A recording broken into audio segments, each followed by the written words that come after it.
أعوذ بالله من الشيطان الرجيم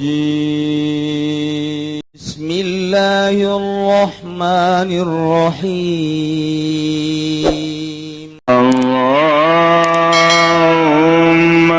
صل على سيدنا محمد وعلى آل سيدنا محمد من الشيطان الرجيم بسم الله الرحمن الرحيم عن علي رضي الله عنه riwayatkeun ingsun saking Sayyidina Ali muga-muga dilaraban dosa fa Allah anhu saking Ali qala lengucap ya lafaz qala Rasulullah ngucap sabakan jeung Rasulullah sallallahu alaihi wasallam ngucap ing lafaz idza kanat laka mi'ata dirhamin tatkala ana ikut tetep kadoe sira porong 100 dirham wahala alaihal haul lan wis tuniba ing atas sami'ata dirham apa al haulu tepung tahun fa fiha maka ikut tetep ing dalam mi'ata dirhamin khamsatu darahima utawi 5 pirang-pirang dirham walaysa alaika syai'un lan waranana ikut tetep ing atas sira apa suwiji-wiji hatta yakuna laka 20 dinaran malah ana ikut tetap kada sira 40 dinar wa hala 'alaiha al-haul lan tuniba ing atase 20 dinaran opop tepung tahun fa fiha nisfu dinarin maka ikut tetap ing dalam 20 dinaran utawi saparo dinar amazada babi hasabi dzalik maka ti barang kang uhi maka ikut tetap kalawan hitung mengkono isruna dinar walaysa pimalin zakatun lan warana ikut tetep ing dalam harta apa zakat hatta yahula alaihi alhaul malah tuniba ing atase mal apa haul rawahu Abu Dawud wis ngariwayatkeun ing hadis sapa Imam Abu Dawud wa huwa hasanun dan lutaya hadis iku hadis hasan wa qad ikhtalafa fi rafi wa qad tulipalan teman dan perbutakeun apa ing dalam marfune hadis wali Tirmizi an Ibnu Umar radhiyallahu anhu lan kitu iku tetep kada Imam Tirmizi saking Ibnu Umar muga nirben dosa Allah saking karan Ibnu Umar tawilapan man istabada malan fala zakat alaih Isa paman iku ngalo paedah yang maning harta maka ora zakat iku mawujud alai ing atas man hatta yahula alaihil haul malatuni ba ing atas mal apa haul qurajihu lan utawi kal raja waqfuhu iku den kana kena iku den mauqufakeun hadis al ma'dal ijmaliyu wallahu a'lam bissawab.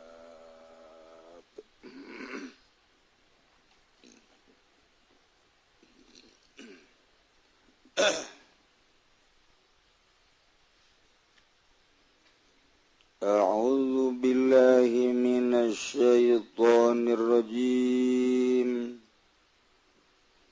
بسم الله الرحمن الرحيم ألم تعلم أن الدهر ورسل أن علمه تعالى أزلي Satuhuna ilmu Allah Ta'ala halama haluhuri Allah iku kang bangsa azali wa bil ilmi yatajallal ma'lumatulan kalawan ilmu narima pertela opo sakehe kang maklum sifatu syamilatun alal af'ali maka utawi sakehe sifat iku kang ngawangku ing atase pirang-pirang bagawean zahiratun min musyahadatil ma'lumat iku kang zahir saking ningali ing sakehe kang maklum fa idza kanat zawatu la takhlu min qurbi sifat maka tatkala ana apa sakehe zat iku ora sepi zawat saking para sakehe sifat kaifa takhlu an qurbi zat Aleboh kaya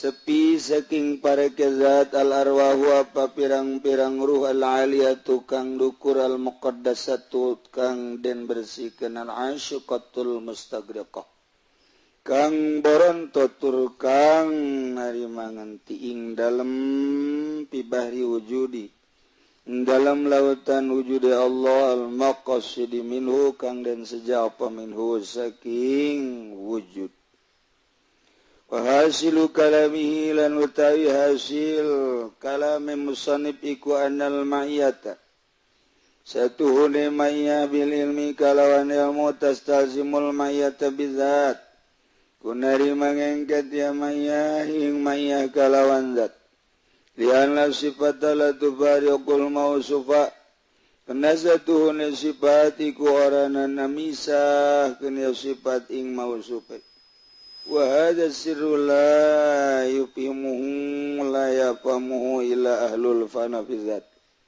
lan utawi kila iki siriku ora bisa mahamu ing hadza sir angin sapa ahlu fana ing dalam zat sobati masyaikh tarbiyah kalawan nambarangi pirang-pirang guru kang bangsa ngarumati wa ila yafam wa ila la yafamu asanu malam yablug maka utawi kalakuan longkang ora temeka azwaku huma pirang-pirang rasane asiman iku atas lim pasah wa idalam tarawul hilal fasalim liunasin ra'auhu bil absar dan tatkala orang ningali sira kabeh ing hilal maka pasrah sira kabeh pirang manusia kang ningali ya unas ing hilal bil absari kalawan pirang paningal wabillahi taufiqu lan iku tetep kadu Allah lan iku tetep kalawan Allah ta'ala pitulu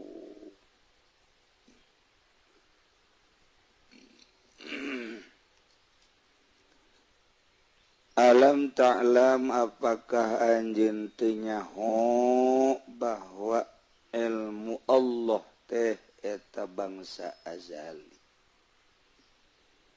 lain anyar-anyaran wabil ilmi ku ilmu yatajallal maklumat narima pertelas seluruh anu maklum jadi anu teu kasorot ku ilmu Allah naon bae aya dina ilmu Allah lamun Allah kasifatan ku ilmu atuh pasifatu syamilatun alal af'al sifat eta ngaungku kana pagawean tur bisa ebreh tina neuleuna kana nu maklum Aiza kana tizawat di mana aya zat eta la takhlu min qurbi sifat sepi tina deketna sifat atuh kaifa takhlu an qurbi zat kumaha bisa sepina tina deketna zat al arwahul aliyatu al muqaddasatul asyiqatul mustagriqatu fi bahri wujudihil maqsudimin roh-roh anu luhur anu bersih nu boronto anu kakerem dina lautan wujud Allah urang lamun ngaji sakadar harfi-harfiah mah kos kitu tapi dina urusan ngaji ilmu hakikat mah atuh memang hese sanajan dibetek-betekkeun ge dibetekkeun urang ngadenge betek asana arisin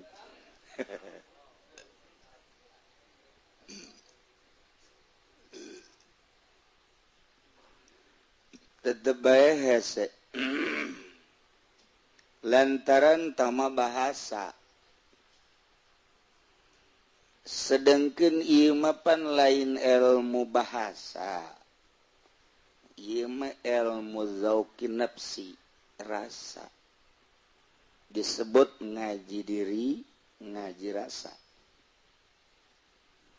urang ibadah bae ka Allah make aturan zahir fikih tauhidna maka tauhid kelas TK wujud kidam bako mukhalafah lil hawadis qiyamu binafsi wa dan yat qudrat eta ngaranna tauhid TK didengungkeunlah ku bangsa muadzib wujud kidam bako mukhalafatun lil hawadisi sampai selesai ngan sakadar dibaham doang giliran bae teu hujan bertanya-tanya kunaon sih hujan bae tanyakeun ku sia kepada rumput yang bergoyang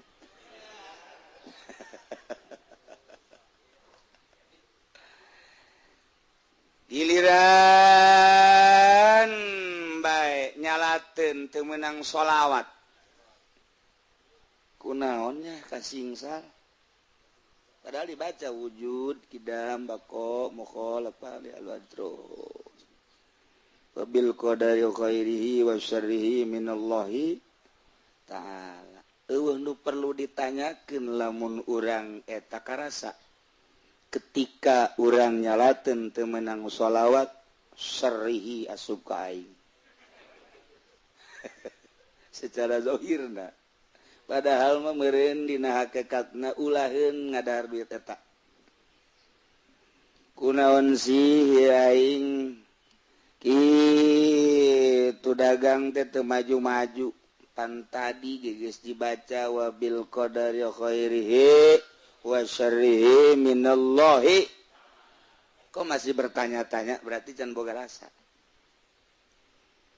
ketika manehanana sehat seserian menikmati sehat dipake sakahayang urang eta henteu akul jeung tauhid ketika urang dibere muriang walah wah weuleuh urang datanglah ka dokter datanglah ka anu lamun bener urang boga rasa wabil qadari khairihi wa syarrihi minallahi jadi eta dibaca doang datang ka baham teu datang ka jantung eta ngaranna tauhid TK kos kitu teh tauhid TK eta sanajan urang ngaji tauhid Allah aya naon dalilna aya dadamelanana eta mah keur ngaji ketika dipraktekeun di kahirupan sapopoe urang teh ulah-ulahna naon hirup babarengan jeung kakak hirup babarengan jeung adik hirup babarengan jeung emak hirup babarengan jeung bapa hirup babarengan jeung anak hirup babarengan jeung pamajikan hese jasa nga kitu aplikasikeun wabil qadari khairihi wa syarrihi minallahi ta'ala kunaon sih bapak ai kasih itu mamere ai ka aing henteu nyalakeun ka bapak padahal eta teh geus aturan Allah ye lain aturan Allah eta mah cenah cek nyana bapana eta mah kurang dola deuleu kembali ka syariat pan ieu mah keur ngaji hakikat lamun urang bertanya-tanya model kitu syariat ahli hakikat moal aya bertanya kaifa aena moal bisa kabeh geus diheum-heum moal aya sakabeh pagawean kaluar tina kudrat iradat Allah ketika urang bertanya-tanya berarti sarua jeung urang teh kitu demo kana kudrat iradat Allah naik utang turun dina syariat teh bisa naik ka hakikat nu mantak 99,9,9,9 deui tuh beak kabeh teman jelema bersyariat bae teu berhakat cenah zikirna ge gidugna ge 4 datang ka muter puterkeun ku sia zikir jalain zikirna iyalah hakikat nu mantak kudu kumaha tuh menempuh hakikat make jalur khusus make guru mursyid cara sila cara zikir cara nafas eta tahap awal tahap kedua urang geus bisa eta datang ka aya karasa engke nyahun guru mah engke urang ditaekeun kana lelembutan sanggeusna urang datang ka lelembutan engke urang teh bakal boga kasadaran diri bahwa urang dibalik urang teh horeng aya anu ngendalikeun mun awak urang dikendalikeun ku roh urang horeng aya anu ngendalikeun nu boga roh ketika urang ibadah kuari melalui zahir naik engke melalui qalbu naik engke melalui ruh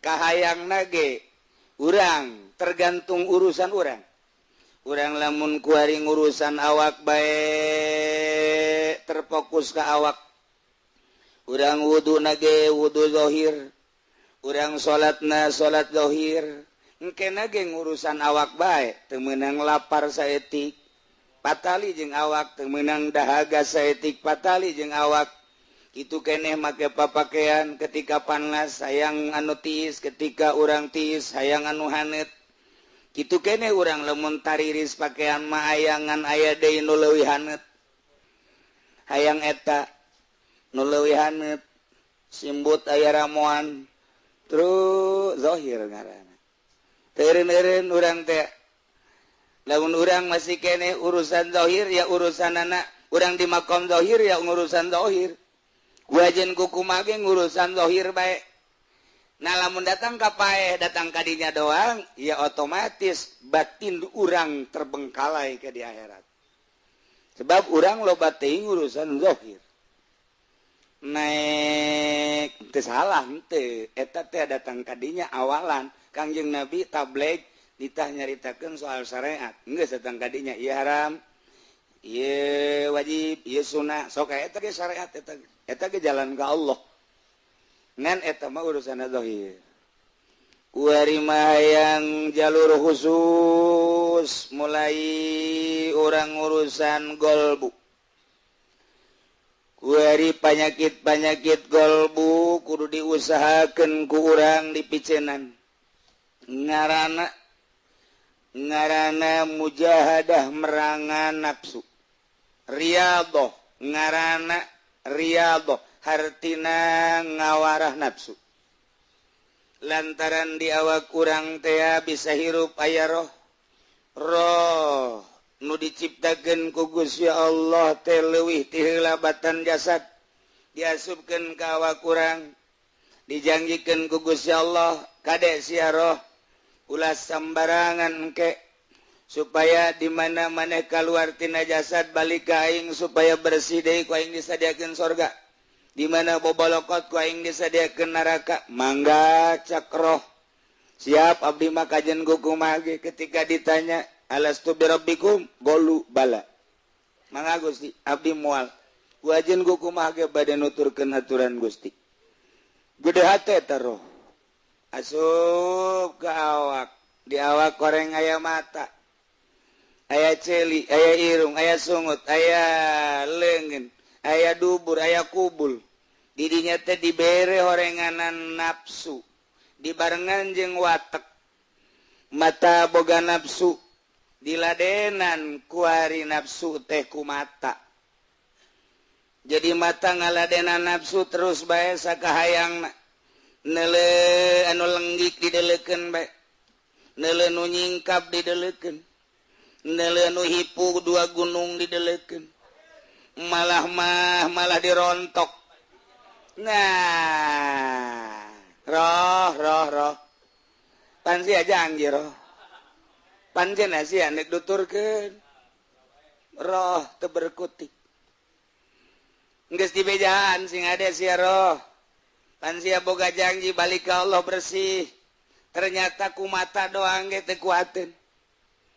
deres lamun teu ngintip mangintip ngintip aya neuleuh doang mah kitu kan bisa menghindar urang keur cicing aya nu liwat lah tamah neuleuh sakali ieu tapi bani mah geus dideuleuh ku urang diintip eta nu gede jasa mah doraka ngintip Waduh, kurang naik angkot nyingkap Simba make rok mini di hati orang kurang luhur tuh budak kekarak kadele sapotong doang apom naman tuh geus kadele ge apom na misalna munuu misalna gitu tetep bae nafsu urang teu budak lamun rada bolong bae setik geus bolong ge tetep nafsu urang mun ditumpakan tan blon eta nafsu mah kos kitu nafsu mah kos kitu mata boga nafsu ngaladena nafsu lantaran dibere watak deuleu kanu indah-indah roh ditegor hei roh dan sia ieu henteu balik ke Allah terlena itu kene celi ketika ngadengikeun suara-suara musik kamuludan-muludan make organ anu muludan nu nyanyina ge awewe atuh ngeunaheun si celi betah jaka hayangna kos kitu didengikeun bae ku celi roh ditegor roh pan siarek balik pan cenah cak siarek siap terlena roh celi itu kene irung itu kene sungut itu kene ieu leungeun teu meunang manggih nu hipu-hipu resepeun biasanya nama kanu hipu nah kabeh lamun ieu teu diwarah roh balik ka Gusti Allah ditegor kumaha janji sia pan cak sia alastu bi rabbikum cak sia pan bala pan sia teu nurut ka aing pan aing geus mere aturan kade mata kade celi cilaka urang ilmu torikoh jang ngabersihan nafsu dibersihanlah ketika orang mata neuleu awewe orang bisa menghindar tina neuleu nu haram maka syariat bae sape lantaran henteu timbul tina rasa dipaksakeun ku urang nafsu urang jeung watak mata urang hayang neuleu ka eta awewe nu geulis nu susuna rada gede nu rada beulah saeutik eta kapan menghindar nah saya menghindar dina bisana ge menghindar capek malah mah haju kadung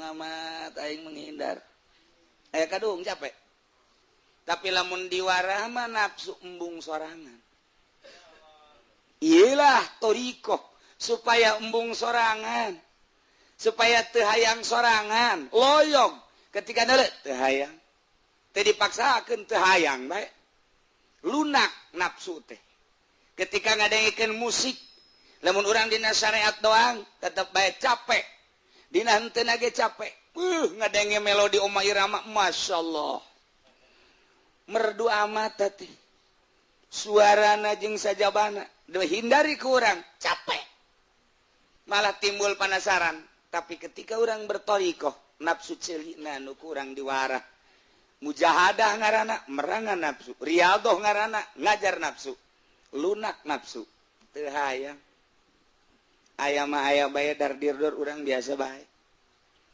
nah supaya kos kitu ieu teh torikoh teh supaya kitu dek menuju ka mana dek menuju ka hakikat lantaran kieu urang ieu mun wirid menuju Allah lamun urang datang ka syariat dangkos urang bae kieu kuari naik urang melalui torikoh naon nu diurusan ku urang kolbu supaya ruh urang bisa hibran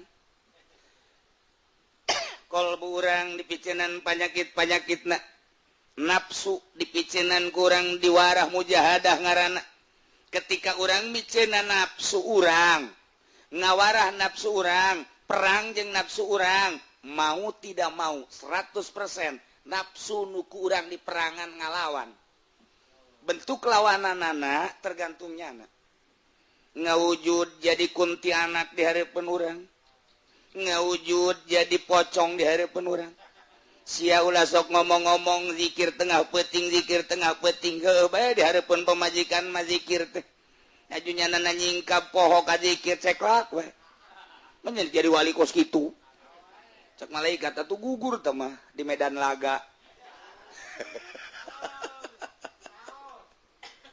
menghindar di masjid sorangan poekan ternyata berjaya jelemah di masjid gelah dia orang dek ngajauhan ti jelema orang kamu sholat di musala ge loba keneh jelema orang rada di makam sorangan baik di makam gesok aya baik neangan tempat sorangan moal bisa nu ngaran-ngaran teu nyepi moal bisa disebut kholwah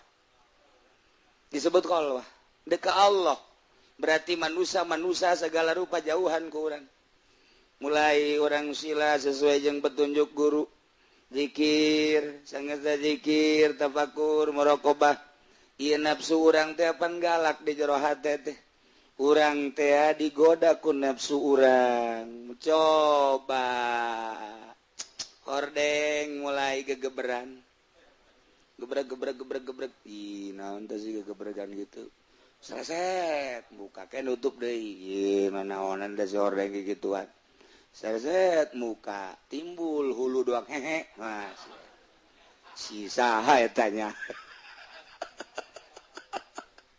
sia ulah sok nyebut wali coba kos gitu ketika urang diuk ti peuting teu boga maksud ka Allah eueuh nanaon urang dihareupeun televisi teu maksud ka Allah tilok aya nanaon ketika urang cicing bae ge dihareupeun iwat teu maksud ka Allah cicing bae ngopi ngarokok wani berangkat ku hari ke Allah melalui zikir kakarak 10 menit geus dutdet asana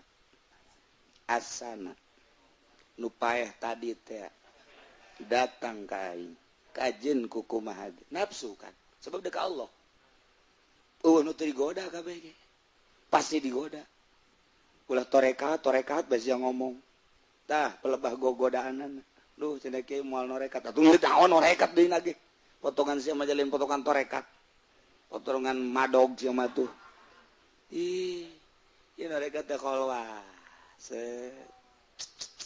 diwarah mata urang celi urang diwarah terus diperangan ku urang dinasehatan ku urang mata datang ka iraha atuh sia kikiran bae teu jaho isuk pageta lamun balik ka Gusti Allah meureun siksa cukup di mata bae ge di sia ceuli umur sia geus sabaraha ku ari ieu teh sia teh geus senja deuk kieu bae sia teh hirup teh atuh lamun kieu bae mah sia diustadkeun ku batur komo dikiaikeun atuh naon bedana jeung walaka hejo nya walaka nya hejo pohara tah mah atuh naon bedana salat ja akur jeung walaka sia akur ngan babacana bae meureun beda aya hatena mah ja akur deuk datang ka dieu bae sia hirup nah warah ku urang mulai orang terus mungkin 1 tahun 2 tahun 3 tahun kumaha kecerdasan orang engke mah nang tangan kan geus kitu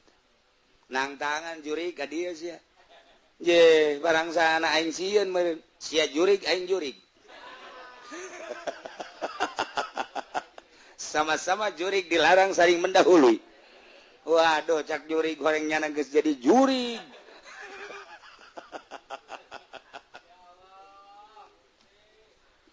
ibadah ieu mah gancang caritana bae gancang caritana bisa urang ieu mah bisa ieu teng bisa tidinya bakal aya lazat encan kumaha lazat ngeunaheun ibadah sebab naon nafsu mata nafsu celi nafsu irung nafsu samsu kabeh geus diperangan ku urang lamun eta geus kaluar set bae neuleuh manusia akur bae nu jore nu kasep anu sugih anu susah bakal akur bae tina pada buatan Allah perbedaanana hanya si ieu mah bisa ibadah si ieu mah teu elmuna nu kadeuleu ku urang nu dihargai ku urang ikhlasna mulai urang mengarah ka dinya neuleuh bangunan teu asal bangunan gedong dan lain sebagainya dideuleu ku urang ti mananya ngabangun teh halal teu ketika halal bangga urang ketika teu halal kajeun teuing puluhan tingkat kajeun teuing hebat mobil mewah urang teu hayang di jero hate sebab urang deuk ka Allah kotor tah mah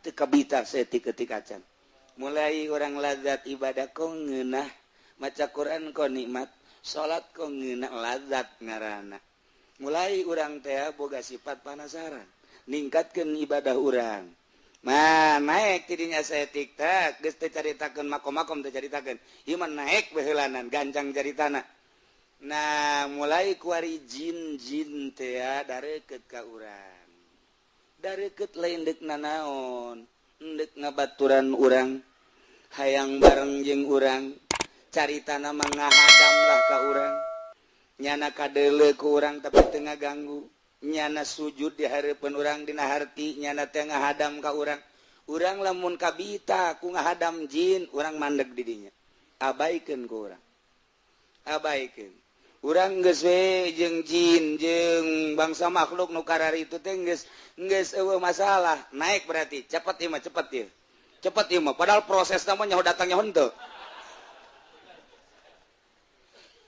naik malaikat wari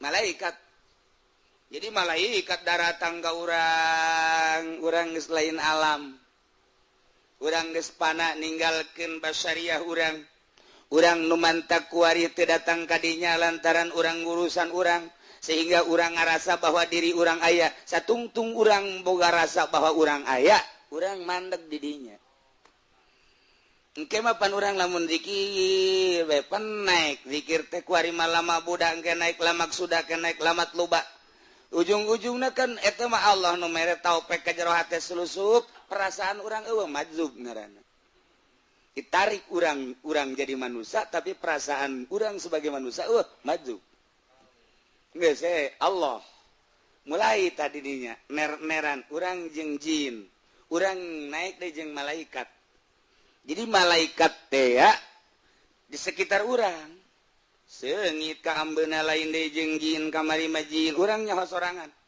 antara ieu malaikat luhur geus tah.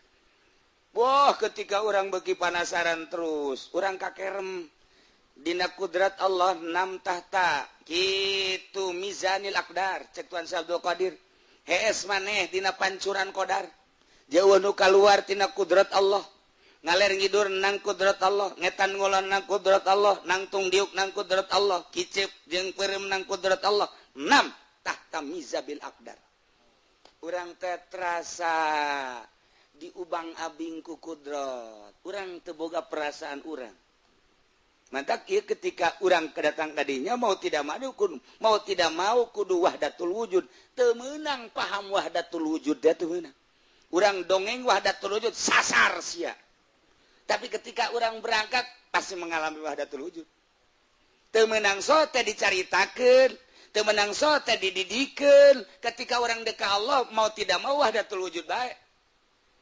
Nah, di dialah orang terus sasar lamun orang gitu ngabina manusia melalui paham wahdatul wujud sasar. Tapi ketika orang berangkat datanglah ka wahdatul wujud jai. Naik orang ke luhur tina malaikat arwah. Kapanggih jeung arwah? Arwah para nabi, arwah para rasul, kutub ieu mah. Arwah-arwah para aulia Allah, arwah para ulama, mendak lamun geus datang ke arwah kutubnya nah berarti. Orang datang ke kuburan, weh, kenaon sia? Alhamdulillah. Dulur atuh di ditu arah ya salah amat alhamdulillah. Ira asa kondangan. Weh, pana jo kadinya tuh. Atau urusan hajatan. Tilok aya kapanggih arwah haju hubunganna jeung hajat. Jurig dawa tuh iyalah geus kapanggih jeung arwah maka bakal kanyahoan ku urang alam kawalian hiji kutub naik imamain turun imamain turun mukhtar turun autad turun abdal turun nukoban nujabang uropa asoib turun wali rijalul ghaib urang keur carita autad ieu dunia dibelah opat nu sabelah dicekel ku imamani sabelah laporlah ka kutub nu ieu dua belah teh dibelah dua autad ngaranna saurangna saparapat dunia saurang saparapat dunia saurang saparapat dunia nyana tita hiber jang saparapat dunia nempo nyana keberadaan seperapat dunia laporlah nyana langsung ka kutub dek ka imamani lapor dek langsung ka kutub autad mah bisa saparapat dunia nyana hihiberan di mana belahan dunia Baitullah. Tengahna dunia adalah Baitullah. Bagi adalah janub jeung shimal, bagi masyrik jeung maghrib, saparapat, autad. Nyana titah terus neulean. Nu mantak engke jelema anu geus luhur didatangan ku autad. Assalamualaikum. Waalaikumsalam. Ih, kan orang luar negeri ya. Kaget ya. Orang di dulu, oh Habib Rozak ya mah. Orengan tas dengan kopi. Aduh, autad kurang kopi, autad. Ya karim. Saparapat. Lamun manehan teu laporan ka kutub dicarekan. Laporan kumaha kudrat Allah dina poe ieu. Kadele ku anjeun wahai cakutub ka autad. Belahan Indonesia katingali ku maneh kudrat Allah aya kejadian naon? Sabelah saparapat eta laporannya. Mungkin angin, mungkin tsunami, mungkin kalaparan, nu bercocok tanam, nu ngalaksanakeun pemerintahan, roda perekonomian dan lain sebagainya. Sakadar titah nempok lapor, ketika geus rusak jasa autad bareng jeung kutub lapor ka Gusti Allah.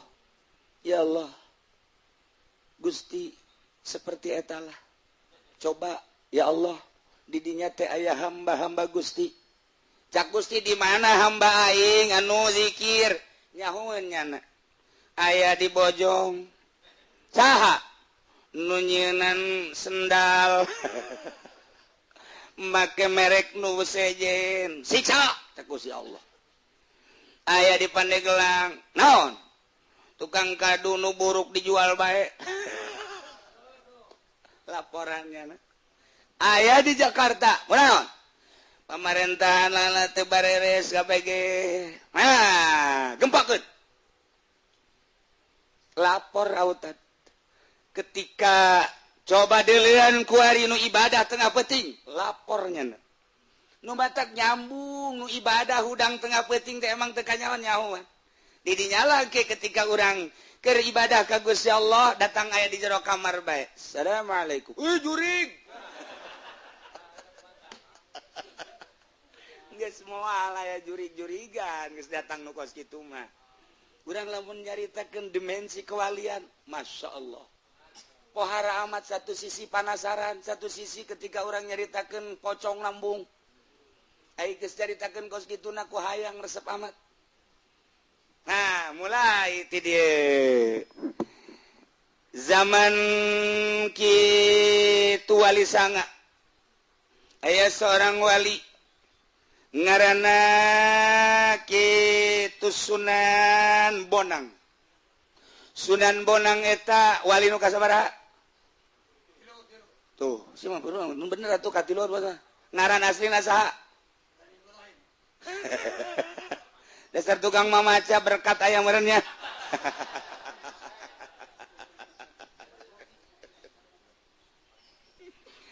Sunan Bonang teh diangkat jadi kutub. Saenggeus teh diangkat jadi kutub, permusyawaratan tetap di Jawa. Cara ngundang para aulia-aulia Allah sadunya. Kumaha ta Sunan Bonang? Make bedug. Asal Sunan Bonang nyekel panakol bedug, ditabeuhkeun kana bedug. Aya rumus-rumus tertentu na beuh bedugna. Moal dibejaan. Sebab aji pending ke nurutan. Bahaya ye. Ye, atunya lu mana kol bedugna pokona mah asal tang ting tong dul. Eta mah jang naon kitu ngahadirkeun kupat kos kitu mah. Ting tung dang dung ding dung dang. Ting dung dang dung ding dung dung kupat datang. Ieu teh Sunan Bonang boga bedugna teh 9. Kemudian sok ditabeuhna ku Sunan Bonang teh kitu beda-beda. Nu mantak jadi tuna ge aya anu 3 bedug teh, aya anu 5, aya anu 7. Zaman urang leutik bedug dijajarkeun. Aya nu gede rada leutik 3.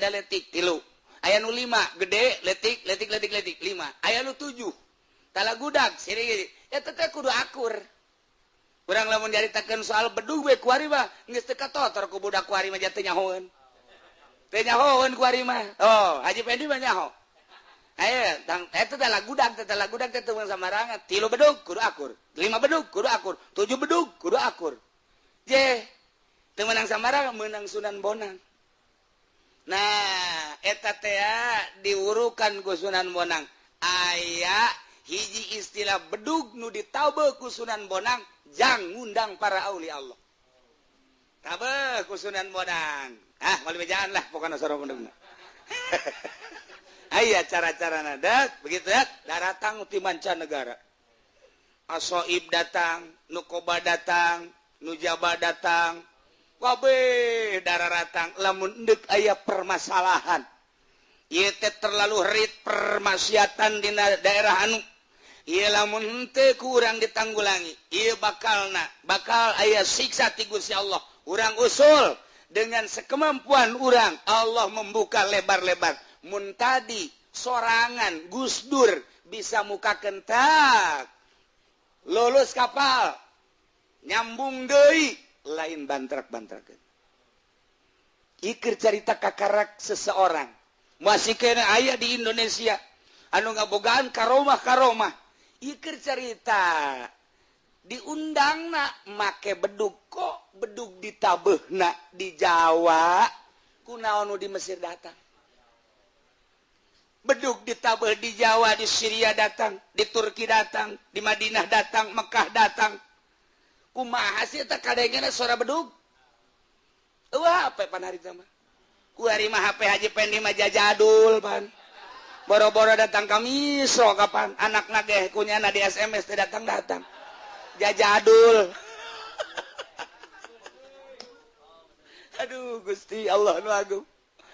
Di luar konstatir urang, lamun urang nyaritakeun soal ilmu kewalian seperti eta lah. Nah, daratang lah make bedug ya Allah ya Rabbi. Nu mantak dileungitkeun na bedug teh hese di Indonesia mah, di luar negeri mah eueuh.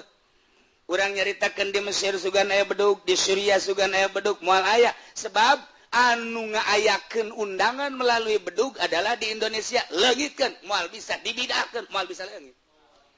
Lantaran sasakalana nyana. Anu tadina diciptakeun ku Sunan Kalijaga dipakailah ku Sunan Bodang. Nah, iyalah jang ngundang para aulia Allah. Ieu teh geus datang kana tahapan arwah. Nu ngadengikeunna lain ceuli ieu tapi ceuli ruh. Lamun ngadengikeun ceuli terbatas, leutik. Sapira ceuli urang komo nu culean mah. Semal kadenge jauh-jauh.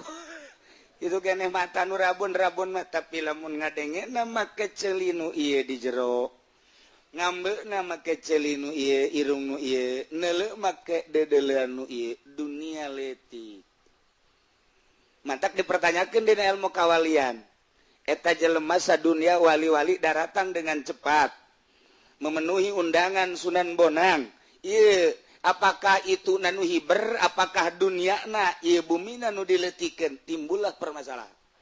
Moal anggeus-anggeus. Nah, eta mangke panjang caritana. Nah, iyalah di dieu urang keur nyaritakeun tentang ilmu wabil ilmi yatajallal maklumat. Ku ilmu Allah ebreh seluruh nu maklum. Sedengkeun nyana aya dina lautan ilmu Allah eueuh nu teu kanyahoan ku nyana. Boro-boro Gusti Allah wali Allah nage nyahueun. Nah itu wali Allah mah nyahueun teh lantaran dibere ku ilmu Allah laduni. Geus urang mun nyaritakeun kadinya Muhammadiyah mah heraneun apa iya moal bisa. Sebab hijabna terlalu pohara teuing. Nah, wasifatu syamilatun alal afal zahiratun min musyahadatil ma'lumat. Geus eueuhan nafsuna. Datang ke musyahadah terhadap perkara nu ma'lum. Urang manu mantak kuari teungeunaheun ge kahalangan ku sekupi, kahalangan ku mio. Aduh, komo tadi mah ngaji aya SMS-an ti jahe. Bau budak tah halang gede jasa tah mah. Masyaallah. Deuk kumaha jadi walina budak. Masih kena kabeh tak ku gitek bujur. zawat letaklu min kurbi sifat kaifa takhlu an kurbi zawat al arwahul aliyah tuh. Di mana aya zat tesepi tina kurbi sifat antara zat jeung sifat moal bisa. Naon kitu ngaranna pisah. Kaifa takhlu min an kurbi zawat al arwahul aliyatul muqaddasatul al asyikatul mustagrigatu fi bahri wujudi. Sama-sama geus asyik. Hartina asik teh kakerem dina lautan wujud Allah. Manehanana geus bersih ruh-ruh para aulia Allah singkalayang. Singkalayang nuantak para wali deui neuleuh ketika aya wali. Sebab rohnyana bisa kemana-mana. Lamun kitu Mama Ciwedus, Mama Sobari keur ngaji kieu langsung neuleuh kaluhur innalillahi. Can aya HP, can aya TV, can aya telepon. Nyana bisa neuleuh kabeh nu keur ngaji kararaget. Aya naon Mama? Roh Mama Ilyas Banjar naik ka luhur maut. Mama Sobarina di Kuningan Ciwedus, Mama Ilyasna di Banjar. Nyana keur ngaji nempo innalillahi. Aya naon Mama? Roh Mama Ilyas naik. Kok tadeuleu taroh? Lha kumaha coba ayo? Urang mah jahe tinggal jahe, aya di luarin mah teu kadeuleu tetep. Da kadeuleu paling sora doang. Habib pulang.